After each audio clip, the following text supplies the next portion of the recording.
A wealthy man is stunned to see his dead mother's earrings on his maid's ears and to hear the incredible story she revealed about his own origins. Make sure to like and subscribe for more incredible stories like this. Richard Collins was devastated when his mother passed away at the age of 56. The bright and vivacious Betsy had succumbed to a sudden heart attack just after Mrs. Doris, who'd been with the family for 40 years, had retired. Richard looked around his huge, empty house and felt the crushing silence pressing down on him. He needed help to run the house. He was buried in work and could hardly take on the house too. He decided to advertise for a full-time maid, but what he got was trouble. At first, Betsy Malone, the maid the agency sent, seemed perfectly acceptable. She was quiet and polite, and if she was not as diligent as she might have been, Richard turned a blind eye.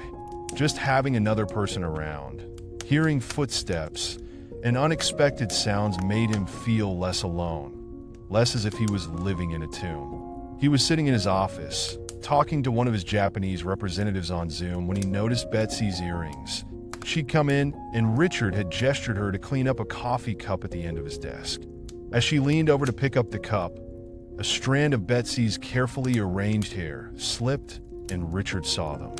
Betsy was wearing delicate gold earrings inset with lapis lazuli and a shimmer of paved diamonds.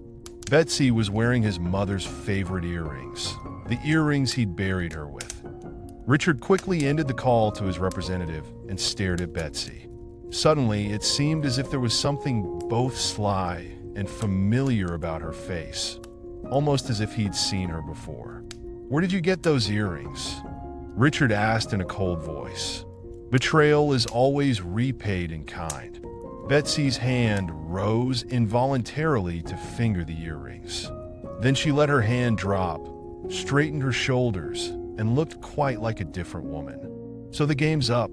I shouldn't have worn the earrings." Richard sprang up from behind his desk and walked towards Betsy. "Those were my mother's favorite earrings. I buried her with them.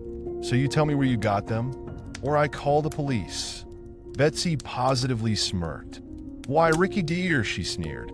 "Shirley was my sister and Mom's favorite, but she gave us identical earrings at one time.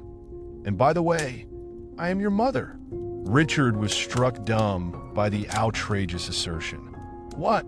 Don't be so rude, dear," Betsy mocked. "Didn't Shirley teach you better? Say excuse me, mother. What the hell are you talking about?" Richard shouted. Betsy sat on the edge of Richard's desk and smiled. "Shirley was my sister, my baby sister.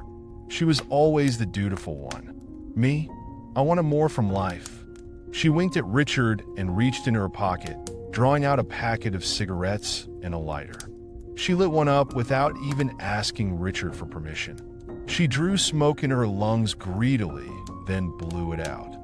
Shirley was so boring. "Yes, mother. Thank you, mother. But I wanted more from my life," Betsy said. "I didn't just want to marry some fat, small-town geek my mother approved of and run the business. So when I was 20, I ran off to Las Vegas and became a showgirl. And boy did I show that town a thing or two." Richard was deciding very quickly that he didn't like Betsy one little bit. She went on, "So I took up with a mafia guy, and I ended up knocked up. I wasn't going to raise some brat, but I thought having Giuseppe's kid might be a good investment. I came back home intending to dump the kid on my dear Mom, only to find that she died. So I dumped you on Shirley." Betsy laughed mockingly. "What a chump. She immediately started cooing over you. I left the next day, back to Vegas. My mother had left her everything. I didn't get a penny, and now you got everything. But I'm here for my share." "You have no share," Richard said coldly. "Not in my money or in my life. Get out." "Oh, Ricky darling," Betsy cooed. "Did I tell you where your daddy is now? He's in jail, poor dear. Racketeering and murder. Isn't that so inspiring? How do you think people will react when they learn your daddy is a convicted mobster?" "What do you want?" Richard asked. $2 million in cash to start with," Betsy said. "We can talk about the rest of the inheritance later." Richard agreed. but he was thinking furiously about how to turn the tables on Betsy. 2 days later, he showed up at the trailer park where Betsy lived and delivered a suitcase full of money. "Thank you, Ricky," Betsy cried mockingly. "Aren't you ashamed to blackmail your own son?" Richard asked bitterly. "It's the lowest of crimes." "Blackmail?" asked Betsy. "But it's my specialty. Back in Vegas, I squeeze more country bumpkins than I can count. You're just my latest customer." Betsy was laughing, and Richard turned and walked out the door. Betsy turned to the case and started fingering the wads of cash greedily. Then she gasped. Only the top layer was real money. Underneath, it was all paper. She turned the case upside down and frantically rummaged through the paper. Then a big envelope fell out. Betsy thought the envelope was strangely heavy, so she turned it over, and out spilled $30 silver in a note. "I recorded our conversation. Unless you want to join my father in prison, you'd better leave town or I turn it over to the police. You are despicable. You'd betray your own flesh and blood for money? You are not my mother. Shirley was my mother." Betsy sat looking at the coins in her hand for a long time.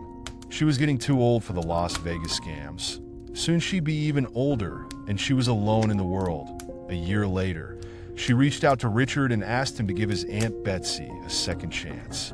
Richard thought about what his mother would have done, and he invited her for lunch. It took a long time, but Richard gave Betsy a second chance, and she did her best to deserve it. What can we learn from this story? Love and devotion are what makes a parent, not biology. Betsy may have been Richard's biological mother, but his real mother was Shirley, who loved and cared for him all his life. Betrayal is always repaid in kind. Betsy never imagined that Richard would trick her into confessing her crimes and turn the tables on her.